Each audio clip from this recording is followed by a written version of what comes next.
set some things up. I'll just get the link. Oh, wait. And I'll send you the link now as well. Copy streaming link. Put it in here. So we have that there, and put it on Twitter.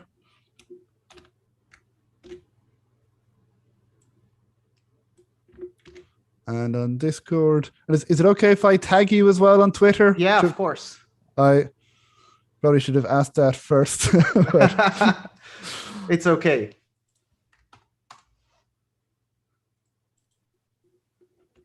And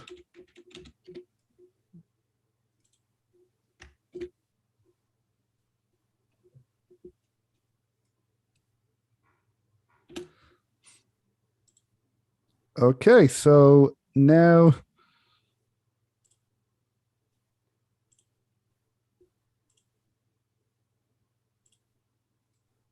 shit, whoops. Oh wait, no, I'll stop sharing that. Where is it now?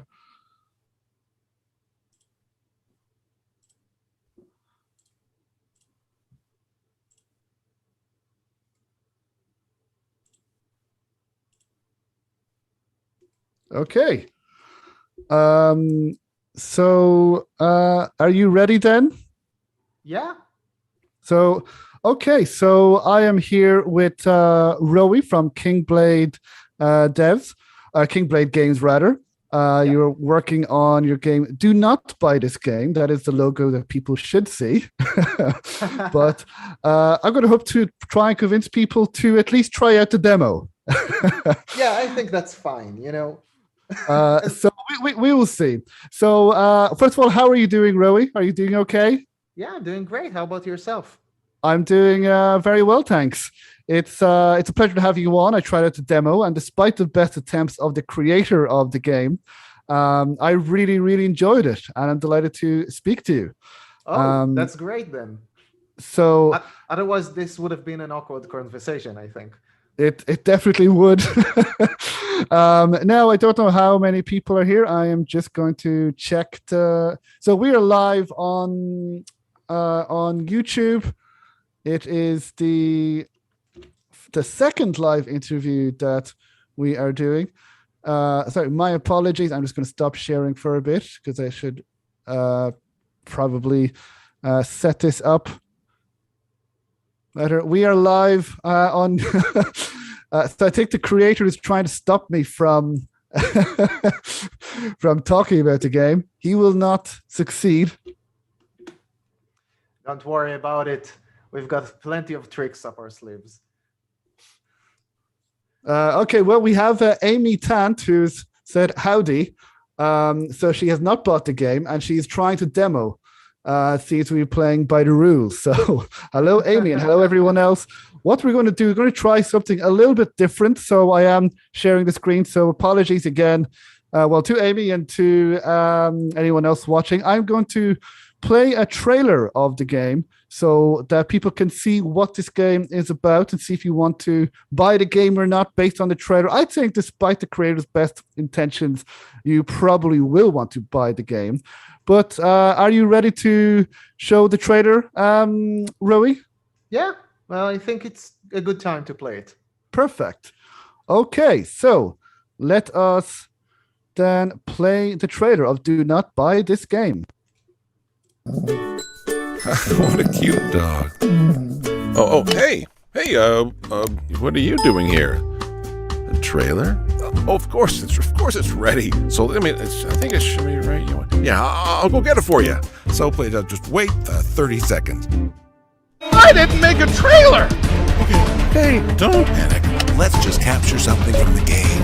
Is this a good shot? No. This is Didn't I fix that? This seems like... Oh, come on! No. How much time is left? 10 seconds, great. 10 seconds! Okay, got it. But I gotta work fast. What time here? 5! Okay. No! Why? Sorry, I kept you waiting. Here it is. Do not buy this game. I didn't put that in there, did I? So that was the trailer for Do Not Buy This Game. I hope you enjoyed it. By the way, Amy said she's Summerby. Hello, Summer. Pleased to have you here. We know I know her very well. She said, I haven't tried a demo yet. Am I allowed? Can I even acknowledge a game's existence? So, I suppose that's the first question. Are we allowed to acknowledge a game's existence? I think I'll allow it. Okay. So there you have it. So we're going to talk a bit about your game. We're going to talk about this game, Do Not Buy This Game, which is a really fun demo that I really enjoyed playing. But first of all, I was wondering if you could introduce yourself and tell us, a little bit about yourself and what are your favorite adventure games or any games, rather, when you were, either growing up or most recently. So my name is Roy. I'm 27 years old, and I'm the solo developer of Do Not Buy This Game. And wow, solo developer. Yeah, you can kind of hear that this is not the voice from the game and the trailer because I am using like outside contractors for both voice and for music, but yeah, the game is being developed solely by me, other than these two things. And yeah, I kind of lost my train of thought. But so you were making this game on your own. And before we start talking about the game, do you have any favorite games of your that you really enjoy playing? I enjoy like a ton of different games, and it's kind of hard to choose favorites. Just pick one. But I really love a lot of non-games or narrative games, as you can probably tell by like the kind of game that I'm making. Things like the Stanley Parable, the Beginner's Guide are amazing games. But I also love stuff like Bastion that try to hook narrative and gameplay in really interesting ways, especially to its time, and Undertale and all sort of amazing games. There are a ton of amazing games out there. So yeah, I hope that kind of answers the question. It does. The Stanley Parable. I haven't played, but I've heard it's also is a bit meta as well. Yeah, it is quite a meta game. It's a game about games, which is taking this. I'm doing something that a lot of people compared to the Stanley Parable, but I'm doing it like from a different approach, I feel. I'm also being compared to games like There Is No Game and like a lot of meta games in general. Yes. No, but I still have to try it myself. And yes, so in the chat, hello, Kieran. Yes, I know he said he can't see us because what I'm trying to do, I just played the trailer, and it seems like the creator is trying to prevent us from showing, but I want to try and see if I can share the logo to show on screenshot. So please bear with me if people are watching the video live.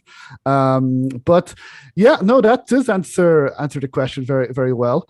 Now I really like the name Kingblade game. So how did you come up with the name for the studio? So Kingblade has been my nickname online since I was like in 6th grade, I think. Okay. It's been like a weird.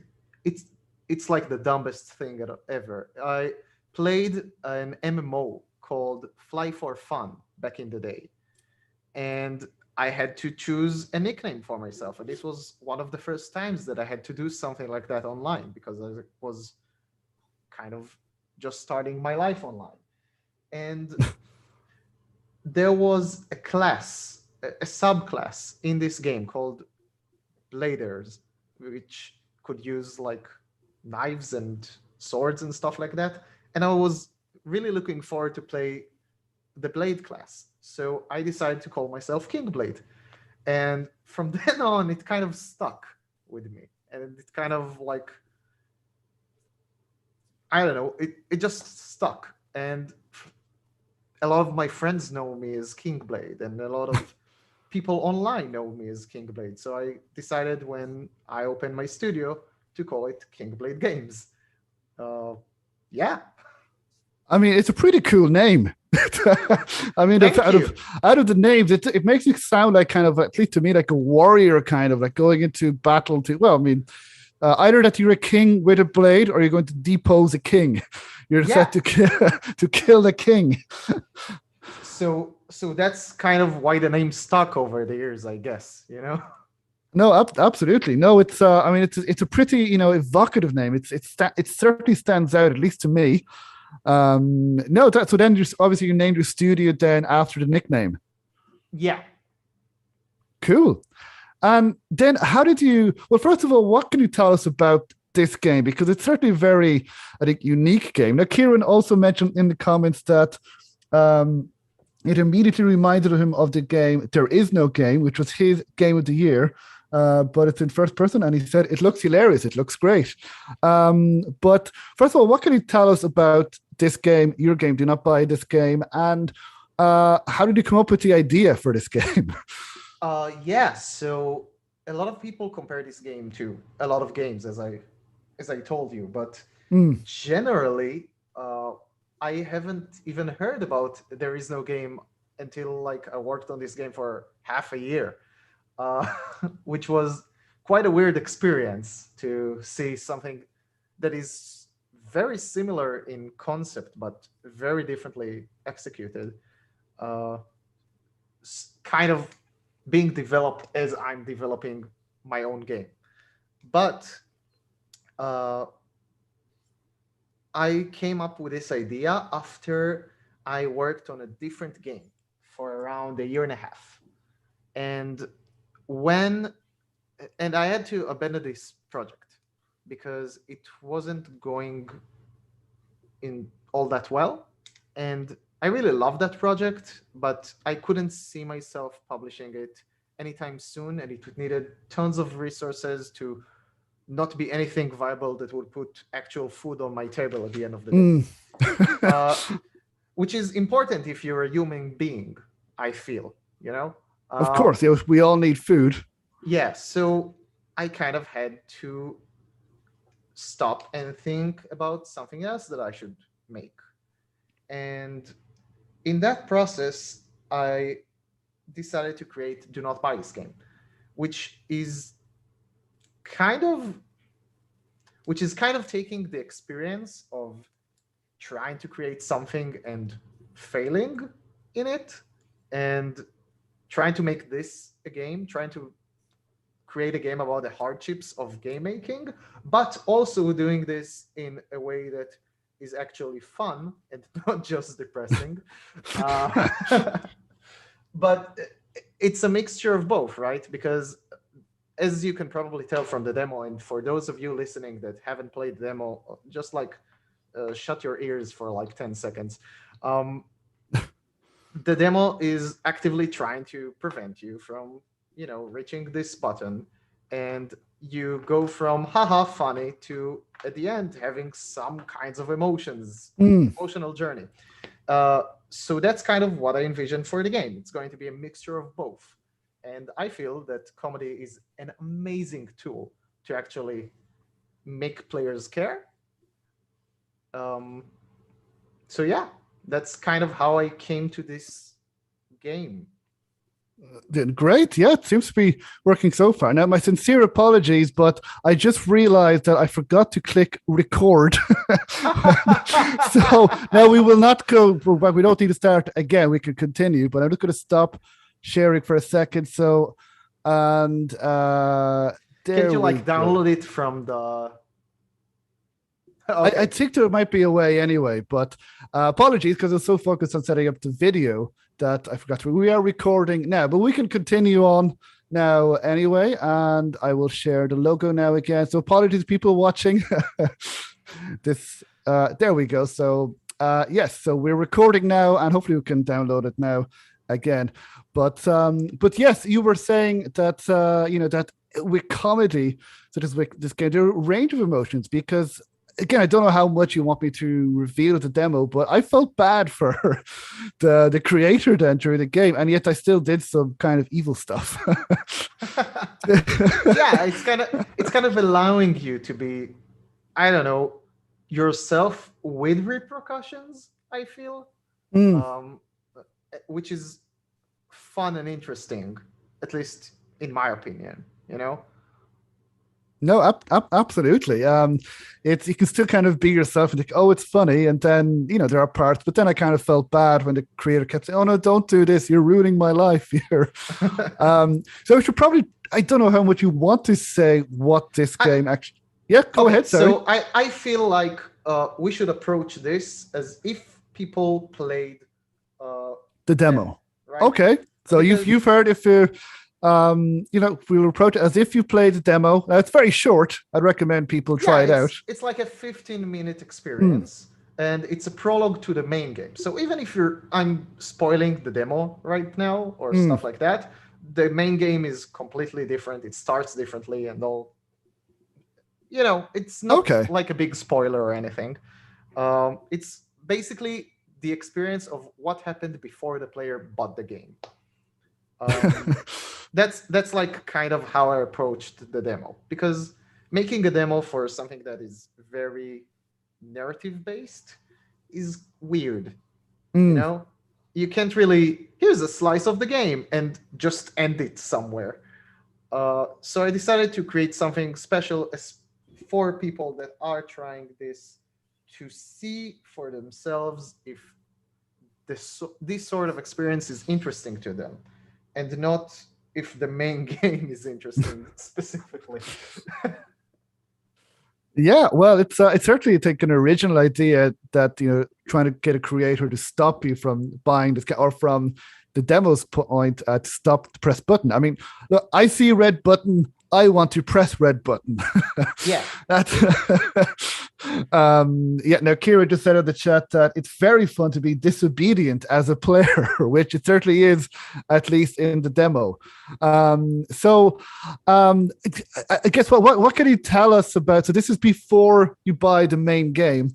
Yeah. I guess what can you tell us about the demo then? So when you decided to come up with these ideas, did you come up with the idea for the demo first or the game itself? I had the idea for the game itself before. Okay. I suppose we can start off with the demo and then talk about the game itself without giving any spoilers. Yeah. So in the demo, you wake up in the corridor, you want to press the red button, and then someone talks to you. So who is talking to us? So in the demo, you enter, and what you find inside is the creator of the game, right? That's how the game is generally created. There's an entity in the game that is the creator of this game that you're playing, voiced not by myself, but written by myself, that just kind of tries to nudge you away from actually interacting with the game. And what's happening in the demo is you enter and you find a button at the end of a corridor. And after some back and forth, you actually reach this button, although the creator is very unhappy about that. So he pulls one last trick and he makes this button huge. Right? And you fall down and you kind of look up and you see how big this button is and how you can never actually reach out and press it. But there are emergency stairs for some reason for this button, and they're just right for you. You can just it's just like a coincidence that you can happen to walk through these stairs and through different rooms that are inside of this button. And in each room, you're presented with sort of a mini game, I'd say, where you interact with the narrator using a button-based mini game. And after each one, you get more interactions with the narrator, and the two of you kind of, the relationship between the two of you kind of changes and grows in a way. And at the end of it, you reach the top of the button and you're able to press it and see what happens for yourself, right? Yeah, it was definitely very cool. It felt like an achievement because the creator he went to increasingly desperate lengths to get us not to press this button. Yeah. And he tried to distract us. Yeah, a lot of players got a lot of money from this distraction, you know? Yes. And it might have been an effect of someone else as well. Yeah, it might have a small effect on someone's pocket, but you know, it's part of the experience. And are there different, certainly not different endings, but are there because it seems like different things you could do when you can. Does it have any effect if you stop at a certain point getting the money, or if you keep going? Are there any different lines of dialogue or anything different? Because there are some stuff going on. I don't know how far you pushed it, right?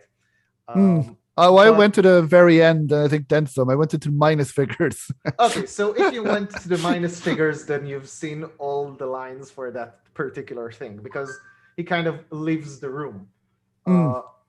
But yeah, it's been real fun. It's been real fun, like writing all these lines and trying to come up with things that will surprise the player, even in the demo. And the demo has like way less stuff going on like that than the actual game. Yeah.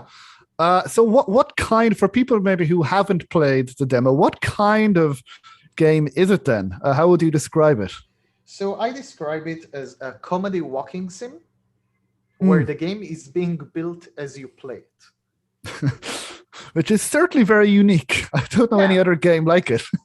Yeah, so that's kind of what I was going for.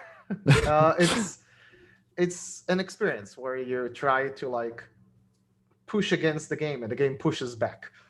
And as you go through the game, then more stuff happen and more stuff are being built for you to play and test, and you can kind of see that in the demo, but the full game takes it even farther. And is the full game then, is that also like a comedy walking simulator, or does that change as well? No. It's the same. I don't know how to describe it. It has like the same sort of mechanics, but the plot and context are, I don't know, different, I feel. It's still you enter in the game and you'll find the game creator inside and you'll have this comedy interactions with them, but it just won't be in this hallway, it just won't be with this button and stuff like that. Okay, so this is kind of after pressing the red button. Yeah. And why did you decide to make it as a walking simulator? Again, I love walking simulators myself. It's some of my favorite games. Mm-hmm. But what is it about a walking simulator that made you want to make one? So, narrative is very hard to create in games, right?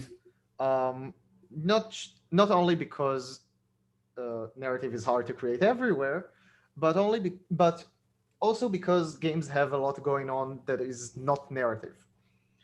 And when I thought about this idea, I felt like a walk sim has just the minimal amount of mechanics that would not distract you from the narrative. And I feel that a walk sim has a lot of potential in actually seamlessly responding to the player's action.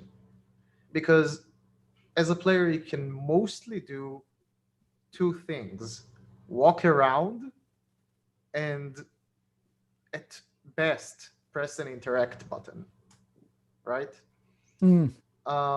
Which is very limiting for the player in a way, but that allows for a lot of room for the narrative to come in. Stuff like the money button, which I will try and describe for a second here. The first room that you enter in the demo is a room where there's a button that each time you press it, you get $1 to your bank account.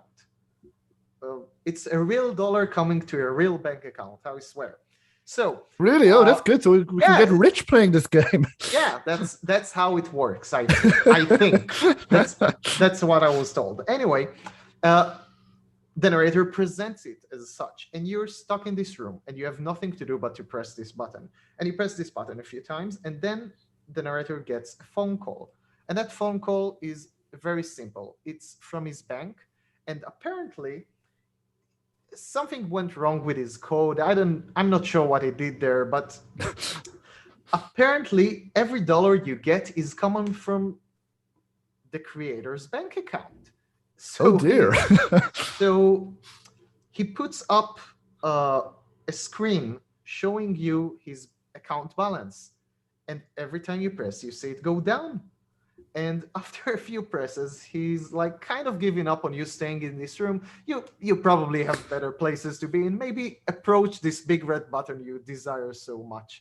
So he opens this path for you, and he tells you you can go there now. And you as a player have two choices. You can either proceed, go up, and listen to what he's saying to you, or you can press this button and try to test the limits of what will happen. And me knowing that these are your only two options in this situation allows me to adjust the experience to be reactive to your actions as a player, which would be very, very hard if you could have done like 20 different things in that moment, right? Mm. So walking sims, by limiting the player, really allow the players express themselves in unique ways. And this button has like more ways for you to express yourself as you go. And the comedy in it is something that I'm relatively proud of, because I don't know, just seeing this number and giving the player a subliminal goal that this can reach 0. At some point during pressing the button, most players realize, wait, what happens after I reach 0? And that's a really fun and surprising moment that a lot of players experience.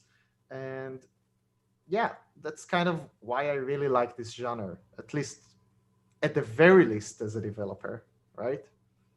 Yeah, no, it's a great point you're mentioning, because you mentioned there are some limitations with Walking Simulator, but in this case, you're giving us the player different options that both work. I think both work certainly from a comedy point of view, Yeah. and but also kind of introduce different emotions that we might feel bad for the creator that money's coming from his bank account, but it's still funny at the same time. Yeah, and if you feel bad, you can always exit Stop. the room, and that's a valid choice that you have there. And the narrator acts accordingly, right? If you make him go bankrupt, he's saying one thing. If you, I don't know, get a hold of yourself, then he's saying something else. And that's kind of the beauty of it, right? The game actually sees you as the player and acts with you directly. Mm. And are there, and again, you don't need to spoil anything, of course, are there similar kind of options or choices that the player might have in the full game? Or would it be more linear? Oh, okay. Of course. Otherwise, it would have been boring, right? Yeah, well, I mean, so there'll be replayability then, so we can go back and replay the game with different choices. You kind of can. Yeah. Okay. And now one thing that I certainly read online, certainly from the traditional adventure game players who grew up playing LucasArts and Sierra games, is that for them it's not really quote unquote an adventure game unless there are puzzles. Now I don't agree with this. I think I like different variety of adventure games, like walking simulators, like third person point and click games, like more Walking Dead, Telltale kind of games, and Myst as well. But what's your opinion about this? So as someone who's making a walking simulator, do you consider this to be part of the adventure game genre or some other genre? Do you think an adventure game has to have puzzles, or what is your opinion about this? I don't think any game of any genre has to have anything, right?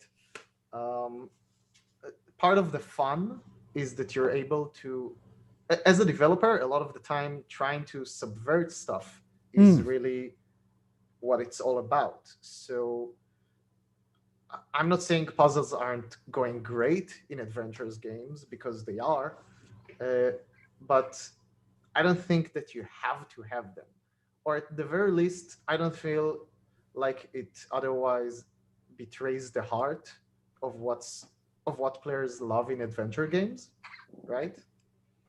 Um, because you can have all sorts of different stuff going on, and as long as it focuses on you as the player going on some kind of, well, adventure, then that's when I'd call it an adventure game, which is not a purist way of looking at it, Mm. but it's the most helpful way for me to look at this sort of stuff. Yeah, I mean, as I just mentioned, I like variety in games and in adventure. I think definitions can be good in one sense, so we know what kind of games they're similar to the games that we play. But as you mentioned, it's also good to kind of subvert our expectations. Yeah. And so many different kind of games or games that I would consider adventure games, like Her Story, like even Disco Elysium released I think 2 years ago. Yeah. Which and I think the question people should be asking, rather than is it or is it not an adventure game, is the game good? will I enjoy the game? Will people enjoy it? And certainly from your demo, I think people will. Yeah. And no, I think that's very fair. Now, Kieran in the chat had a question. He asks, "What happens if we actually manage to break the game? The first thing I tried doing in Stanley Parable was go places I wasn't supposed to, and I know some people manage to actually break it. So, is it possible to break this game then?" I won't be as arrogant to say that it isn't possible, right? It isn't. I'm sure it's possible to break this game, and the demo more so. The demo was made relatively fast because it's a demo experience, and I had to kind of decide how to divide my resources working on this game, right? Uh, but the main game would be harder to break, way harder to break, and part of the fun is you as a player trying to break it, and then suddenly it isn't broken; it just kind of reacts to you doing the stuff, um, which is part of the lovely fun of these sort of games. Um, but yeah, I'm sure someone will be able to break it. I'm, I I can't say I'll think of everything, right? But I'll do my best. I'm doing my best to surprise people who are going to really big lengths to try and break the game, to say, "Hey, I see you. I know what you're doing." Well, I think that could be the fun, or one of the fun things about even streams of this game is people trying to break the game. And if they manage to do so, then you could say, well, that's part of the game. Yeah. It's meta. It's, it's the creator who doesn't want you to buy this game, first of all. So then it's okay, well, then you asked for it by buying it. Okay, well, you broke it then. Yeah, it very much can happen. And then now you mentioned as well, it's a comedy walking simulator, and I mean, I haven't played Stanley Parable as I mentioned, but would you consider that to be a comedy game as well, or is that more serious? Yeah, it's very much a comedic game. Okay. And now about comedy, because from what I've been told, it's very difficult to make a good comedy game and a good comedy adventure game, because humor is subjective, and it's just very, very difficult just to make people laugh while playing a game. How did you get around that by making this game? I mean, making a comedy, did you think about, will it work in different cultures, or did you just focus on writing it in English? How did you go about then writing the comedy in this game? So I just kind of try to not worry about it too much. That's fair enough. I'm writing it in English, and as long as it's making me laugh and I feel like it's a good joke, then that's great. I'm also like showing the script to like people close to me and stuff like that for feedback, because you can't really, no matter who you are, you can't really develop a game alone. Mm. If you're the only developer, you should use other people around you to like get as much help as you actually can. So one of these ways is getting feedback. And if something doesn't work, or if something isn't making people laugh, then I can change it to something else that might actually do that. Uh, so yeah, that's a lot of the fun, right? Writing the comedy and just trying to make myself laugh as much as possible. And then, well, I think the situation is itself funny. I think the very fact that the creator is trying to get us not to buy the game, that itself is funny. Yeah, And that's what kind of interested me. I was like, oh, this looks interesting. yeah, it's part of the charm. And there are people out there that this game isn't funny for them, or they don't get it, and that's fine, you know, because you can't make something that everyone will love, but you Hmm. can make something that some people will love very much. Yeah, well, I think I'm sure you've had some nice feedback on the demo at least. Yeah. And now I mentioned before about the voice acting. I think that what in this game particular, the voice acting would be really, really important, because if it doesn't sell, if we don't believe the creator, then the game I don't think would work. But as we heard from the trailer, I think it worked really well. The narrator is really, really good. Where did he find the voice actor, and what can you tell us about him? So it's a very cool guy called Mike Reagan. He's a Canadian voice actor, and he's very, very talented. The way I found him was I kind of went into a website called voices.com and tried to, create a calling for voice actors to try and send a demo of their voice reading some lines from the game. And I kind of did it because I found this website and I knew I wanted to find voice actors. And I was like, yeah, whatever, I'll find someone. And the deadline was 1 week, right? So I said, yeah, maybe a couple of people will send their thing. I'll see if it works for me. If not, I'll continue searching. The next day, I woke up to over 50 voice recordings. Wow. Yeah. And at the end of the day, I went through over 100. Wow. So, yeah, it's quite a service. I recommend it very much to anyone looking. But voices.com. yeah, so I found Mike through this service after going through over 100 auditions, and that's kind of how I got to him.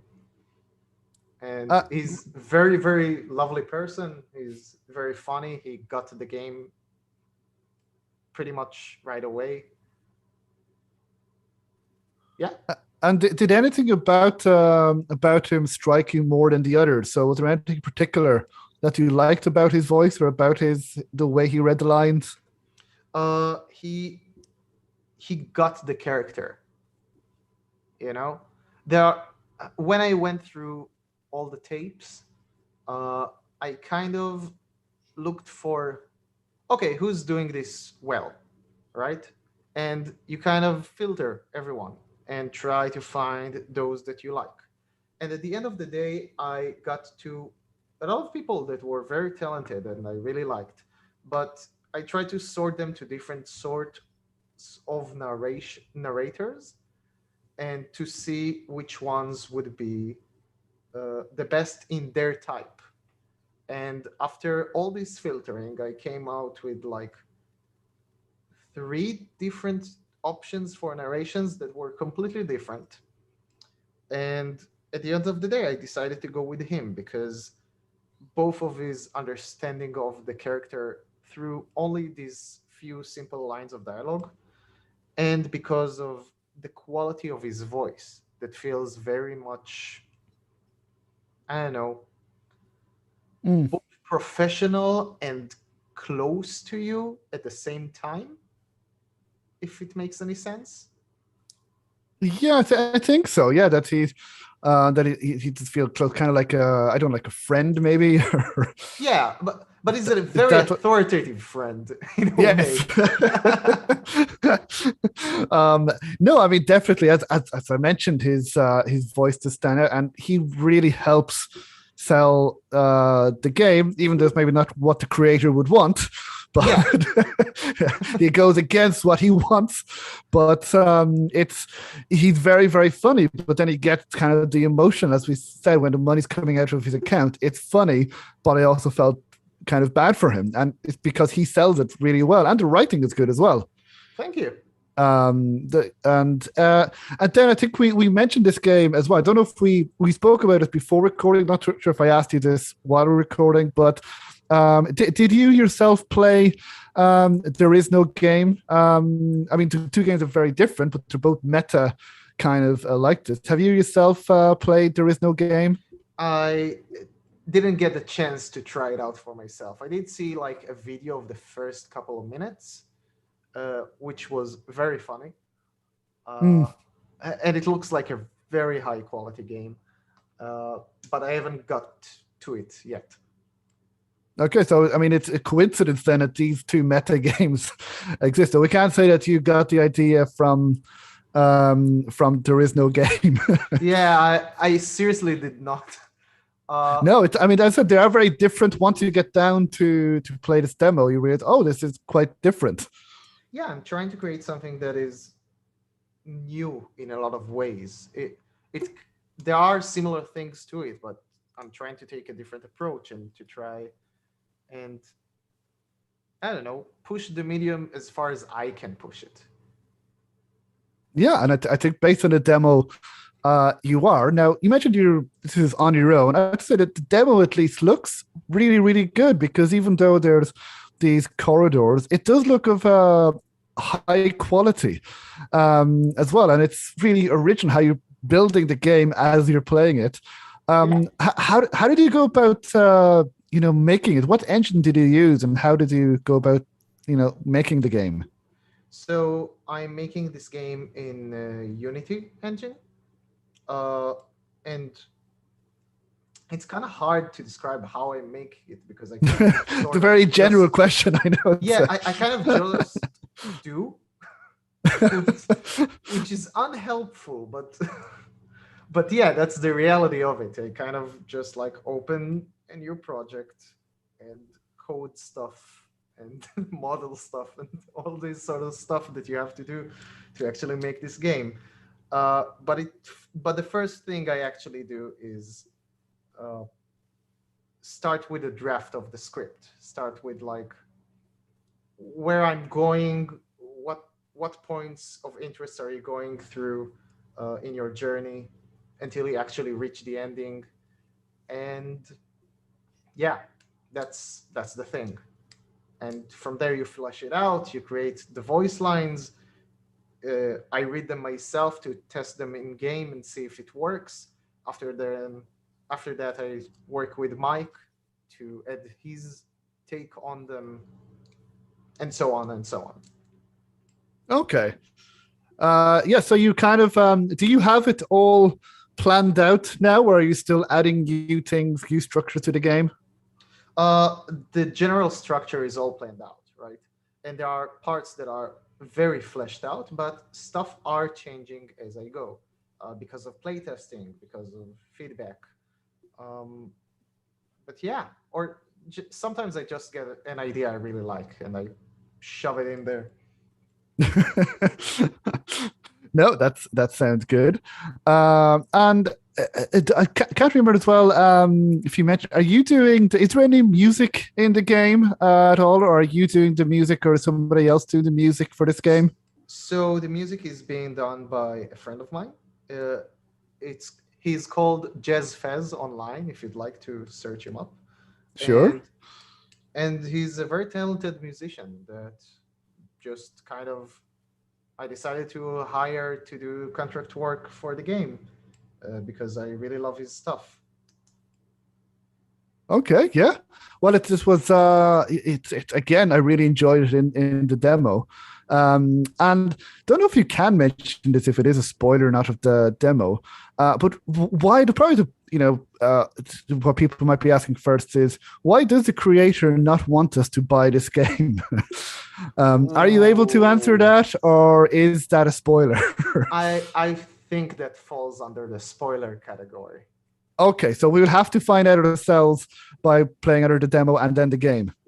Yeah, playing the game is the only way that you'll be able to actually know the answer to this one. Or, Okay. checking it out online after it comes out. Oh no, I'm sure. But well, yeah. I mean, I know the title is "Do Not Buy This Game," but I would recommend people to buy this game at least when it does come out, or at the very very least try the demo. Yeah, my bank account still needs recovering after the demo came out. I know. So you're. I mean, you must be hard being bankrupt. I hope you're able to continue Yeah. making the game. Yeah, I got a screenshot of someone that got it to like minus 100,000 or something like that. Oh wow, you're very Yeah. patient. Very, very patient with auto clicking. And how long do you expect people to play the game, more or less? Generally speaking, is there do you have a time? Or I'm not sure yet because it's not done, but Sure. in general, I think it would be like 3 hours long for Okay. a playthrough, something like that. It's relatively short, Hmm. but it does what it wants to do, and I don't like stretching games all too much. No, absolutely. I think the right length, whatever the length is, if it's 3 hours, 8 hours, 1 hour, I think if it suits the game, then it suits the game. There's no point stretching it just to make it longer. Yeah. And do you have any ideas after this game comes out? Hopefully people will buy this game.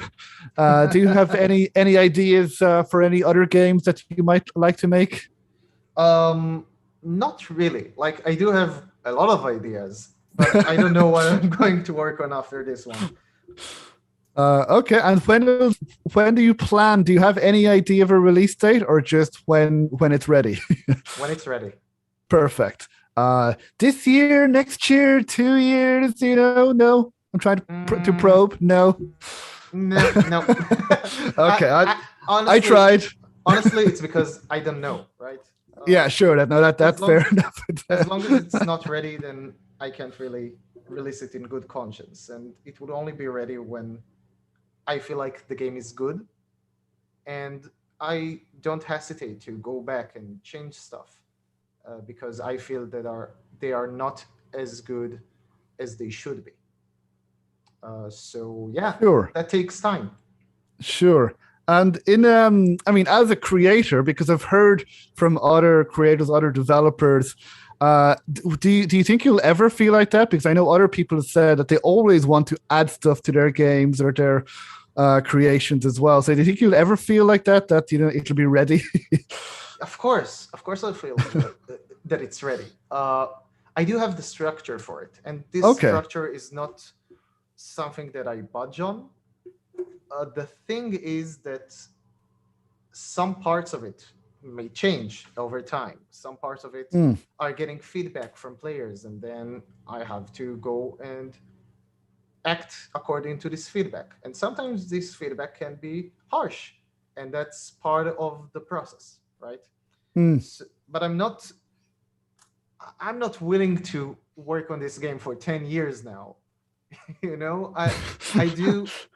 I do want to release it. I work really hard on releasing it. It's just taking time and saying stuff like this is going to release this year or next year are stuff that are hard to take back for a lot of players. So I try to avoid it until it's actually done. And I think that's very fair. And what I say to every developer I speak with is take your time. I do know some developers who have been working for 10 years and over on their games. So, and it's very hard. That's very, very hard. To continue the motivation, I imagine, to keep doing it. But yeah, well, whenever it's ready. And where can people find out more about this game and about you if they wanted to find out more So about it? there are a lot of places that you can go to. The first one would be Steam, to wishlist and follow the game, which is very helpful, especially if you're willing to buy it when it comes out. Other than that, I have my Twitter, which is Kingblade Dev, which you're probably going to link. I will add all the links in the show notes in the podcast. Yeah, I also have a Discord for the game, which you can check out, and there's a mailing list, which is mostly silent these days, but it will be active when I have some news about the game. Right? Cool. I will include the links to the game and to the Steam page as well, and to your Twitter on the description for the video as well, and for the podcast when it comes out. But yeah, I mean, what I would say to people, I said this before, but at the very least, play the demo. I know the creator doesn't want us to buy this game, but the demo I really, really enjoyed. It's really, really funny. I laughed all the way through. And also kind of, as I mentioned, I felt kind of sad and different emotions as well, that I think you definitely succeeded in the demo. And signs are looking good that you'll definitely succeed in the game, in the full game. So I can't wait until it comes out. I definitely will be buying it. I will be very disobedient in this case. It's okay. It's okay.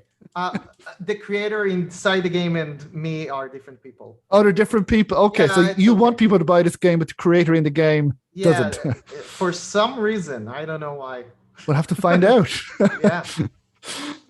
Is there anything else that you would like to mention to either people watching or listening?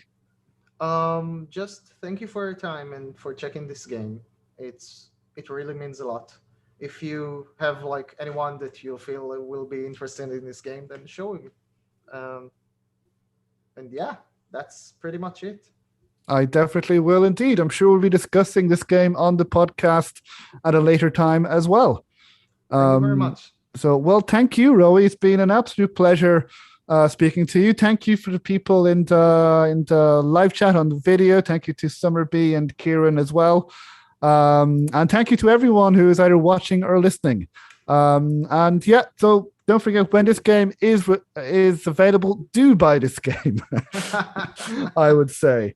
Well, thank you so much, Rowie. It's been an absolute pleasure, and the very best of luck with the development. Thank you very much. So